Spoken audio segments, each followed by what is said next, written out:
ಕಲಬುರಗಿಯಿಂದ ಮಹತ್ವದ ರಾಜಕೀಯ ಹಾಗೂ ಆರ್ಥಿಕ ವಿಚಾರಗಳ ಕುರಿತು ಎಐಸಿಸಿ ಅಧ್ಯಕ್ಷ ಮಲ್ಲಿಕಾರ್ಜುನ್ ಖರ್ಗೆ ಅವರು ಪ್ರತಿಕ್ರಿಯೆ ನೀಡಿದ್ದಾರೆ. ಹಾಗಾದ್ರೆ ಮಲ್ಲಿಕಾರ್ಜುನ್ ಖರ್ಗೆ ಹೇಳಿದ್ದಾದ್ರೂ ಏನು? ಮಲ್ಲಿಕಾರ್ಜುನ್ ಖರ್ಗೆ ಅವರ ಈ ಪ್ರತಿಕ್ರಿಯೆಯಲ್ಲಿ ಸಿಎಂ ಬದಲಾವಣೆ ಬಗ್ಗೆ ಕ್ಲೂ ಏನಾದ್ರೂ ಇದೆಯಾ? ಇದರ ಕಂಪ್ಲೀಟ್ ಡೀಟೇಲ್ಸ್ ಎಲ್ಲಿದೆ ನೋಡಿ. ಯುದ್ಧದಿಂದ ನಮ್ಮ ಪ್ರತಿಯೊಂದು ವಸ್ತುಗಳ ಬೆಲೆ ಹೆಚ್ಚಾಗ್ತಾ ಇವೆ. ಈಗಾಗಲೇ ಕಮರ್ಷಿಯಲ್ ಗ್ಯಾಸ್ ಸಿಲಿಂಡರ್ 9,000 993. ಸೊ 993 ಇದನ್ನು ಏನು ಇಷ್ಟೊಂದು ಬಂದಿದೆ. ಮೋದಿಯವರು ಹೇಳ್ಕೊಳ್ತಾ ಇದ್ರು, ನಾವು ಯಾವುದು ಪ್ರೈಸ್ ಕಮ್ಮಿ ಮಾಡಲ್ಲ, ಯಾವುದು ಪ್ರೈಸ್ ಹೆಚ್ಚಿಗೆ ಮಾಡೋದಿಲ್ಲ, ಇನ್ಫ್ಲೇಷನ್ನು ಇದೆಲ್ಲ ಹೇಳ್ತಾ ಇದ್ರು. ಆದರೆ ಇವತ್ತು ನೀವು ಪ್ರತ್ಯಕ್ಷ ನೋಡ್ತಾ ಇದ್ದೀರಿ. ಅದಕ್ಕಾಗಿ ಹೇಳದಂತೆ ಅವ್ರಿಗೆ ಮಾಡೋಕ್ಕಾಗೋದಿಲ್ಲ. ಬಟ್ ಜನರ ಮನಸ್ಸಿನಾಗ ಏನಿದೆ ನನಗೆ ಗೊತ್ತಾಗ್ತಾ ಇಲ್ಲ. ಯಾಕೆ ಇಂಥ ಕಠಿಣ ಪರಿಸ್ಥಿತಿ ಈ ದೇಶಕ್ಕೆ ತಂದಿಟ್ಟರೂ ಕೂಡ ಅವರ ತತ್ವದ ಅಥವಾ ಅವರ ನೀತಿದ ಸಮರ್ಥನೆ ಮಾಡ್ತಾರೆ ಜನ ಅಂದರೆ ನನಗೆ ಭಾಳ ಆಶ್ಚರ್ಯ. Okay, thank you sir. जो कल का जो आपका स्टेटमेंट है लीडरशिप चेंज नहीं होगा बल्कि सब तरफ वायरल हो रहा है, उसके बारे में आप क्लैरिफिकेशन? नहीं क्लैरिफिकेशन नहीं दूंगा. मैंने ये कहा कि जो रोज उठ के बदलाव इसका निर्णय हम तीनों मिलके लेंगे.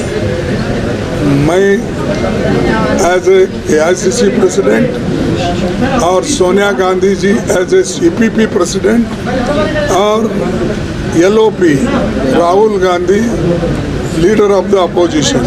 इसीलिए मैं हमेशा तीनों मिल के करते हैं बोलने में. आप लोग ऐसा घुमा फिरा के बोलते हैं कि सोनिया गांधी इन्हों कौन है, इन्हों नहीं लेती, या राहुल गांधी. ऐसा नहीं होता.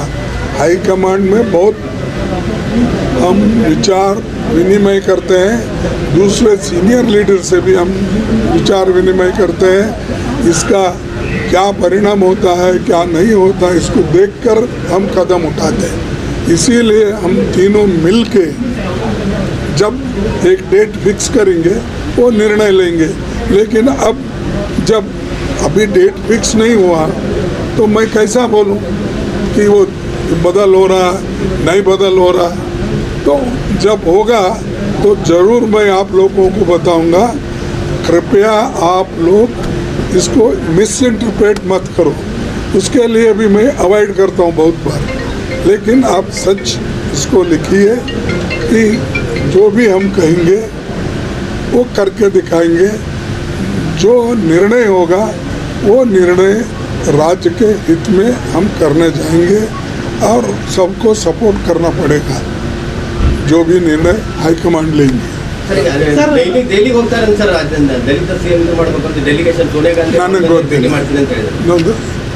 ನನಗೆ ಅದು ಗೊತ್ತಿಲ್ಲ.